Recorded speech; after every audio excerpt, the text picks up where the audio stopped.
నమస్తే అండి. నా పేరు వెంకట్రావు అండి. ఏం చేస్తుంటారండి? నేను మెడికల్ డిపార్ట్‌మెంట్ చేస్తానండి. సార్ రిప్రజెంటేటివ్‌గా. ఆ! సార్ కూటమి ప్రభుత్వం అంటే జనసేన, బీజేపీ కలిసి ఫస్ట్ టైమ్ ఇలాగా కూటమి ప్రభుత్వంగా పరిపాలించడం. ఈ కూటమి ప్రభుత్వం యొక్క పరిపాలన ఎలా ఉందంటారు? బావుందండి. గుడ్. లా అండ్ ఆర్డర్ హ్మ్. డెవలప్‌మెంట్ అనేది చాలా బావుంది. హ్మ్. చంద్రబాబు గారి పాలనలో వ్యతిరేకత వచ్చిందని ఆరోపణలొస్తున్నాయి. ఎంతవరకు నిజమంటారు? వ్యతిరేకత అనేది ఎలా వస్తుందండి? డెవలప్‌మెంట్ చేసినందుకు వస్తదా? లా అండ్ ఆర్డర్ బాగున్నందుకు వస్తదా? దేనికొస్తుంది? వ్యతిరేకత అనేది ఏమీ లేదండి. అది ఊరికనేంటంటే రాజకీయ నాయకులు ఏదో ఒకటి మాట్లాడాలి పార్టీలు అన్న తర్వాత చెప్పి మాట్లాడడం తప్ప వ్యతిరేకత అనేది ఇప్పుడు ఇంక వచ్చి 10 నెలలవుతుంది. పుట్టిన వెంటనే ఏదో అంటారు గదా! అడ్డాలు నాడే బిడ్డ ఆవకాయ తింటాడన్నట్టుగా ఇప్పుడొచ్చింది గదండీ! మరి అప్పుడు గత 5 సంవత్సరాలు విధ్వంస పరిపాలన చూసాం గదా! దాన్ని సరిదిద్దాలంటే కొంత టైం కావాలి తప్పదు.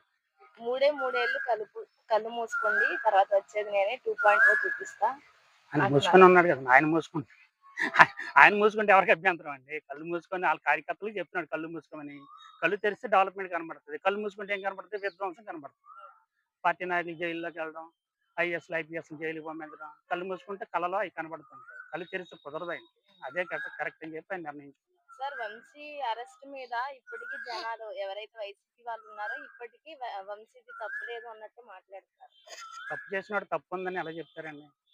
దాన్ని సపోర్ట్ చేసేవాళ్ళు ఎక్కువే ఉంటారు. ఎందుకంటే ఆ పార్టీయే విధ్వంసానికి పునాదులు వేసి దాని మీద బిల్డింగ్‌లు కట్టారు. అటువంటప్పుడు తప్పు చేసిన వాళ్ళెవ్వరు గూడా వాళ్ళకి ఇది తప్పు చేశారని ఉండదు. వాళ్ళకి కనిపించదది. అది మెయిన్. సార్ అమరావతి పునఃప్రారంభమైంది.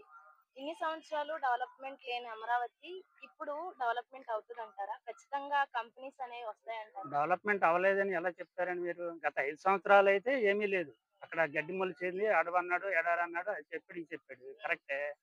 యాక్చువల్‌గా డెవలప్‌మెంట్ లేకపోవడం అంటే ఇంతకుముందు గత ప్రభుత్వం మన చంద్రబాబు నాయుడు గారున్న ప్రభుత్వంలో 14-19 వరకు చాలా బిల్డింగ్స్ 60, 70% అయినాయి.